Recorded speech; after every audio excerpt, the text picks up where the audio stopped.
Dan juga siwak itu akan membuka nopo istilahnya alamul kepada alam para malaikat. Siwak kan mulanya Rasulullah badhe sedo itu Siti Aisyah diperintahkan untuk mengambil siwak, disuruh untuk mengambil siwak karena gugup Siti Aisyah itu ngambil siwak yang belum dilembutkan. Kemudian Rasulullah lembutkan dulu, akhirnya dikunyah langsung oleh Siti Aisyah.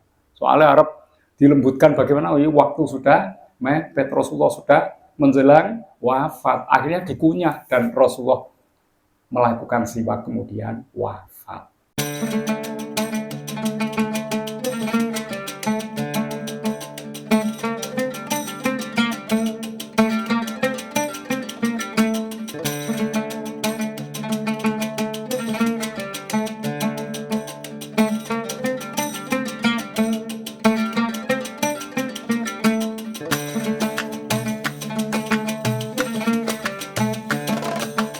Dengan saat menikah pasut kesan pinjamben akan ngalami kados itu pelajaran sangat besar sekali, sehingga kalau kita ziarah kubur itu hati kita akan lemes ya, tidak menjadi sombong dan tidak menjadi angkuh karena kita tahu bahwa kita nantinya akan berkalang tanah seperti itu. Bahkan yang mengantar kita, para tetangga sahabat kita, mengantarkan sampai kubur mulane kalih tangga tepalih ingkang sae, rencang-rencang sedaya ingkang sae. Semuanya nanti akan berjasa untuk diri kita. Ngoten nggih. Monggo menawi wonten pertanyaan-pertanyaan. Assalamualaikum warahmatullahi wabarakatuh. Waalaikumsalam. Ini menyimpang dari topik yang disampaikan. Okay. Ini pertanyaannya, sholat 2 rakaat dengan siwak itu lebih afdol daripada 70 rakaat tapi tidak pakai siwak, itu maksudnya pripun Pak? Sampun itu yang saya tanyakan. Terima kasih. Wassalamualaikum warahmatullahi wabarakatuh. Waalaikumsalam warahmatullahi wabarakatuh. Ini tentang siwak yang dulu pernah disampaikan kesunahnya untuk menggunakan siwak. Siwak itu kayu arak, namanya kayu arak, bukan kayu siwak. Siwak itu saged ugi ngangge sikat gigi, bisa pakai kain, mungkin bisa pakai benda-benda lain untuk membersihkan gigi, itu siwak. Nah, yang dijual di Mekah itu, yang batang kayu itu namanya kayu arak. Nah, itu yang dipakai siwak. Ini memang ada riwayat, jika seorang bersiwak kemudian sholat, ya, maka sholatnya itu akan mendapatkan pahala yang berlipat ganda, dan mengatakan sampai lebih bagus dari 70 kali orang yang tidak menggunakan siwak. Niku keutamaan nggih.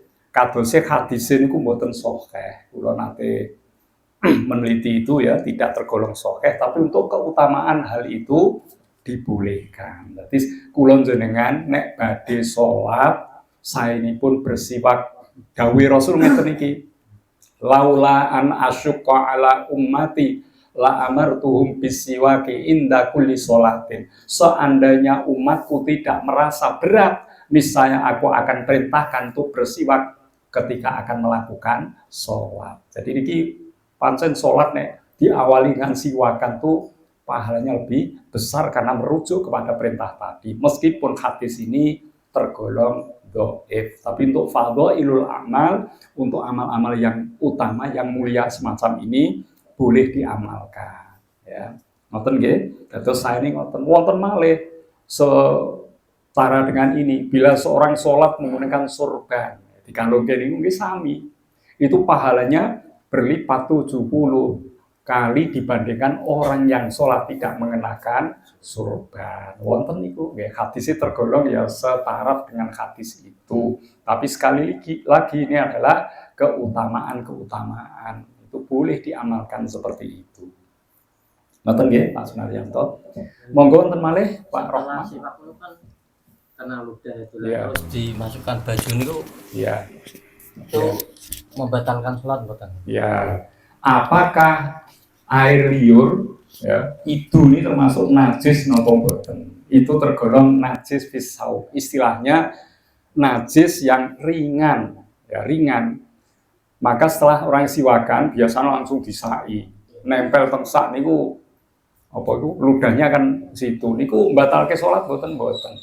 Tidak termasuk najis yang diperhitungkan. Itu istilahnya hanya napa niku nggih kebersihan saja. Jadi boten niku boten tergolong najis yang membatalkan atau menghalangi sholat. Cuma saenipun panjenengan kula menawi pancen badhe siwakan niku nggadahi wadah siwak plastik utawa liyane bar nggih lebokne niku sehingga tidak bersentuhan dengan kain ini. Ya. Dan siwak itu tidak harus digunakan saat akan sholat. Panjenengan badhe berangkat mau siwakan, badhe berangkat ke masjid, mau sholat berangkat ke masjid siwakan dari rumah mboten apa-apa. Ya. Soalnya kadang-kadang nek ditampilkan di banyak orang sing ora ado siwakan, namung kula piyambak kadang-kadang terus muncul rasa wah ya takabur akhirnya wah aku dhewe sing paling top iki jebule sak masjid. Ngoten iki kan dadi rusak nggih. Mulane ngoten niku ora usah diketinggal-ketinggalke ngoten dari rumah. Ya. Lah nek cara Gus Bahak sikat gigi pakai odol itu sudah termasuk siwak sudah. Walaupun sikatannya teng dalem orang meh dadi mau sikatan sik ning gone wah repot mboten sakniku. Tapi ana wong sing nglakoni tenanan nek badhe salat nembe di klothok niku unine nggih. Ha niku riyen pun ati diaturke cara menggunakan siwak sesuai dengan ajarannya Rasulullah sallallahu alaihi wasallam. Angka 8 nggih dari sebelah kanan niki ngeten. Angka 8 ya 3 kali. Ngeten. Ora sikat gigi mboten nganggone nggih. Niku sunnah itu bisa menguatkan gigi dan juga siwak itu akan membuka napa istilahnya alamul kepada alam para malaikat. Siwakan mulane Rasulullah badhe sedo itu Siti Aisyah diperintahkan untuk mengambil siwak. Disuruh untuk mengambil siwak karena gugup Siti Aisyah itu ngambil siwak yang belum dilembutkan. Kemudian Rasulullah lembutkan dulu, akhirnya dikunyah langsung oleh Siti Aisyah. Soalnya Arab dilembutkan bagaimana? Waktu sudah mepet, Rasulullah sudah menjelang wafat. Akhirnya dikunyah dan Rasulullah melakukan siwak kemudian wafat. Jadi siwakan ini nek saged nggih monggo dipun lampahi. Ngoten nggih? Ngoten Pak Rohman nggih. Monggo wonten malih. Assalamualaikum warahmatullahi wabarakatuh. Waalaikumsalam warahmatullahi Ini yang saya mau tanyakan di luar di luar ngaji ini masalah sholat Jumat, Pak. Nggih. Sholat Jumat itu kan ada seorang muazin itu untuk azan pertama sudah dilakukan. Nah, terus itu lebih utama yang untuk mau menginjak azan yang kedua itu muadzin itu menunggu setelah selesainya Pak Yaya yang mau khotbah itu selesai sholat sunnah atau menunggu makmum selesai sholat sunnah, Pak. Mungkin itu aja, Pak, yang saya tanyakan. Assalamualaikum warahmatullahi wabarakatuh. Waalaikumsalam warahmatullahi wabarakatuh. Sholat sunnah, baik itu sholat sunnah tahiyatul masjid ataupun qobliyah Jumat, biasanya dilakukan setelah azan pertama, nggih. Nek sing nembe rawuh nggih niku naminipun tahiyatul masjid. Nek engkang sampun pinara kemudian berdiri untuk melakukan sholat 2 rakaat sebelum khutbah dimulai itu namanya qobliyah Jumat. Tentang qobliyah Jumat ini sebelum dijawab pertanyaan itu ada pemahaman yang lain. Ya, katanya mereka yang anti melakukan qobliyah Jumat itu perintah untuk sholat 2 rakaat itu sholat tahiyatul masjid, bukan sholat qobliyah Jumat. Maka mereka ada yang tidak melakukan, tidak mau bangkit untuk 2 rakaat ini. Soalnya nalika riyin wonten tiyang Badui dugi tenggene masjid terlambat, kemudian buru-buru mau duduk. Rasulullah sedang khutbah, disuruhlah Badui itu untuk berdiri. Sholat 2 rakaat, tapi yang dimaksud ini bukan sholat qobliyah, tapi sholat tahiyatul masjid. Itu ada perbedaan sehingga kalau seseorang tidak mau melakukannya, dia berpedoman bahwa yang disunahkan adalah tahiyatul masjid, bukan qobliyah Jumat. Tapi banyak ulama yang sepakat, karena untuk mengiringi sholat fardu semuanya itu pada umumnya dilakukan sholat sunnah. Jumat tergolong sholat fardu. Ya, maka sebelumnya dikawalah dengan 2 rakaat qobliyah, saenipun ba'diyah niku sekawan rakaat. Panjenengan wonten wekdal lakukan 4 rakaat ba'diyah Jumat. Saged ugi 2 rakaat teng masjid, 2 rakaat teng griya. Tapi nek khawatir ngene omah ora iso nglakoni ya teng mriku sedaya mboten napa-napa, sekawan rakaat. Lajeng niki wau petugas adzan atau Bilal sebaiknya bagaimana? Apakah menunggu kalau khotib memang sudah siap untuk segera ya ma'asyiral muslimin, atau mungkin nunggu semua jamaah sudah selesai sholat sunnah niku wau. Saenipun ya Bilal itu pedomannya kepada khotib. Kalau khotib sudah siap, sudah ada di tempat, siap untuk khutbah, maka segeralah untuk mulai ya dengan ma'asyiral muslimin wa zumratal mu'minin rahimakumullah dan seterusnya sampai khotib salam dan azan yang kedua. Saya ini ngoten nggih, tidak menunggu jamaah. Soalnya jamaah itu kadang ora ono wise kae wis meh rampung ono teko meneh salat, mboten barbar mengke. Ya. Demikian pula kalau azan salat fardu, sholat 5 waktu, itu waktu adzan yang menentukan adalah Bilal, sesuai dengan jadwal sholat. Tapi kalau iqomah yang menentukan adalah imam. Kalau imam sudah siap, sudah ada pun dikomati, haknya imam untuk mengomando mulainya sholat. Okay. Ojo pedoman jam mesti terus komat, jebule sing imam ra ono. Kabeh udah dadi imam, repot niku.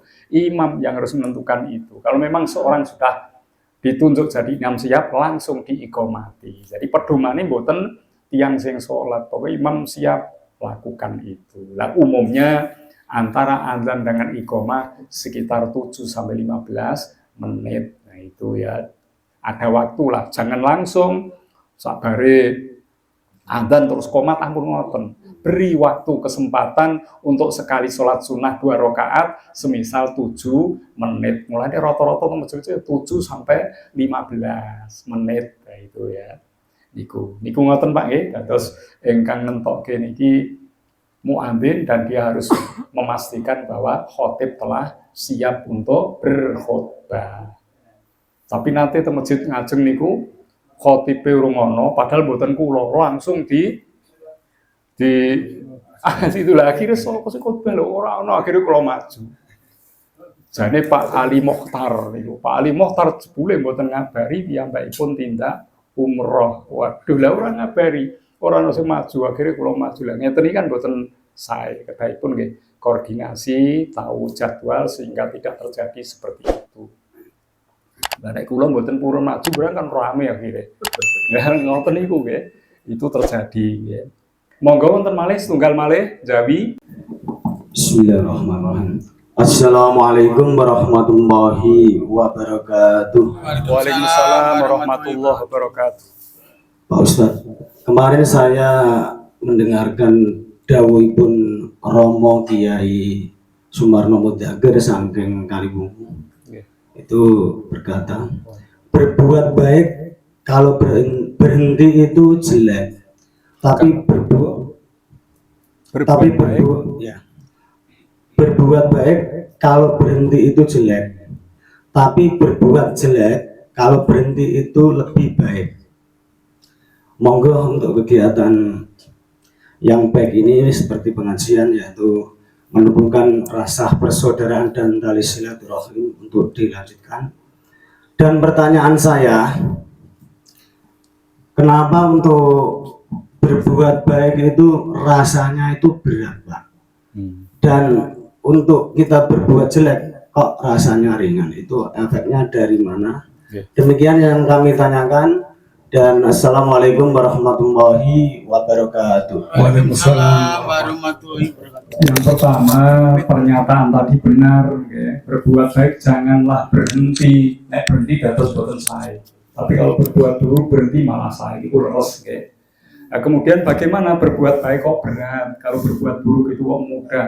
Suatu kebaikan ibaratnya itu naik tangga, naik level. Butuh energi, butuh tenaga, butuh keberanian. Lah nek mudhun tangga, mudhun wis ora butuh tenaga, nggih. Glondor-glundung mawon sampai. Untuk menjadi orang yang tidak baik mudah. Ngomong wis ora usah dipikir, sak omong-omong. Itu kan elek dhewe nggih. Nah, makanya kenapa ini terjadi? Karena manusia itu diberikan Allah ada roh, ya, ada nafsu. Dan ini roh itu netral, punya potensi baik, tidak suka kepada keburukan. Itu roh sifatnya ngoten niku. Nah, sedangkan nafsu, riyen pun ate kula aturke, innan nafsa la ammarotum bisu. Nafsu itu mendorong manusia untuk berbuat keburukan.